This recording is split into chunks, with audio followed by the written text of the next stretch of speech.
Começa a segunda onda da pandemia da Covid-19 no DF e alguns distritais insistem na volta às aulas. Nem sequer diminuíram as mortes por Covid-19 da primeira onda da pandemia do novo coronavírus e o Brasil já começa a dropar a segunda onda que chega ainda mais violenta. A diferença é que desta vez o Distrito Federal faz parte dos estados com maior índice de contaminação e mortes, ficando atrás somente do Rio de Janeiro, Amazonas e Espírito Santo. Um levantamento realizado por várias universidades brasileiras e divulgado no início da semana mostra que 23% da população do DF já foi infectada e que a capital está longe da imunidade de rebanho. Com 3,8 mil mortes por Covid-19 registradas até segunda-feira, 23 de novembro, o DF tem uma taxa de 1.282 vítimas para cada 1 milhão de habitantes. Segundo o estudo das universidades, que analisou dados da Secretaria de Saúde dos estados e do DF, o DF registra a maior taxa do país. A publicação das universidades dá conta de que a curva de infecção da Covid-19 pode crescer na capital do país. Assim como a primeira onda, a segunda onda poderia ter sido evitada, mas os números mostram o descaso da população e, sobretudo, dos governos com o isolamento social.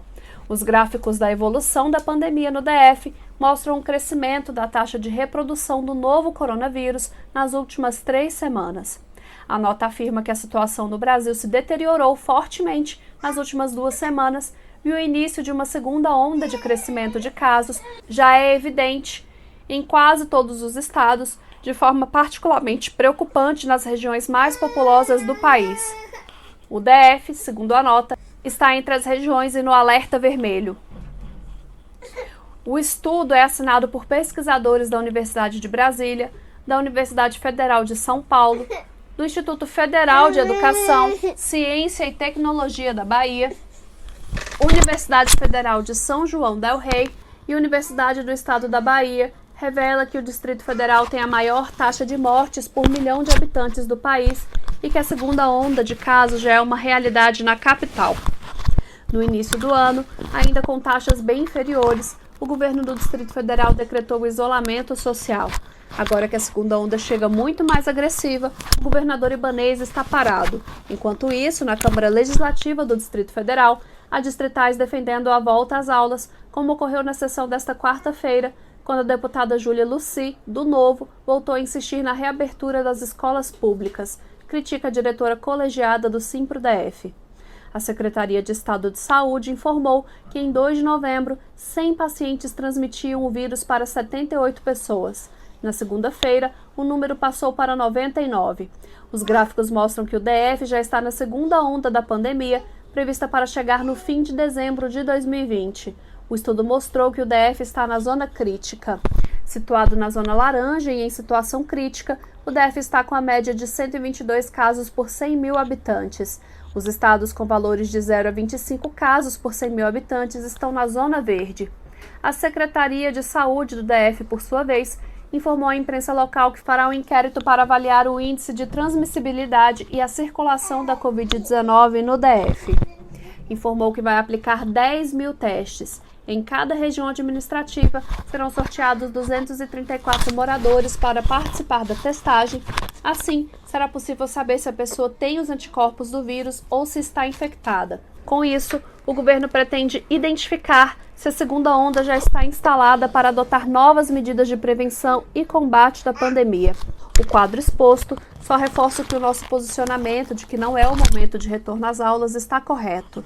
Se isso tivesse acontecido, conforme tem insistido o Ministério Público e alguns deputados distritais, que não param de usar sua condição de autoridade para tentar impor a volta às aulas na rede pública de ensino, certamente esse quadro seria muito pior, avalia Rosilene Corrêa, diretora do Simpro-DF.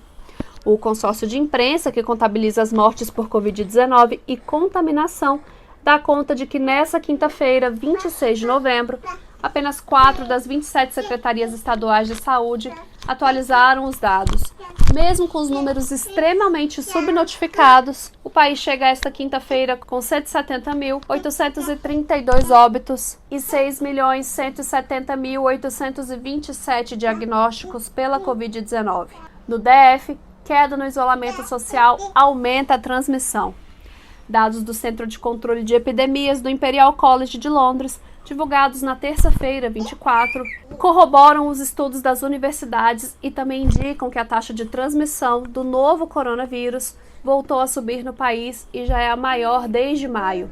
Nessa semana, a taxa passou a ser de 1,30 contra 1,10 no último balanço divulgado em 16 de novembro. Esse é o maior número desde a semana de 24 de maio, quando o índice atingiu 1,31. De acordo com a nota dos pesquisadores das universidades brasileiras, tal situação decorre como vem sendo observado em muitos outros países, de uma sistemática queda dos níveis de isolamento social, mas também da ausência de campanhas de esclarecimento e falsa sensação de segurança disseminada na população. No DF, um levantamento da empresa de softwares Inloco mostra que o índice do distanciamento na capital está em 40%, valor semelhante ao do dia 1º de março, quando o DF tinha apenas suspeitas da doença e nenhuma confirmação. A situação é também resultado da falta de testagem, de campanhas de esclarecimento e falta de isolamento social transformou o DF, diz o documento das universidades. O DF é a cidade com a 4ª maior porcentagem proporcionalmente de população infectada no país. Fica apenas atrás do Rio de Janeiro, com 29% da população infectada, do Amazonas com 28% e do Espírito Santo com 27%. O levantamento dos pesquisadores indica que todos os estados estão muito distantes da real imunidade de rebanho, obtida quando a taxa de infecção da população está entre 60% e 70%. O estudo avaliou o número de novos casos da última semana por 100 mil habitantes e mapeia o país por áreas de risco.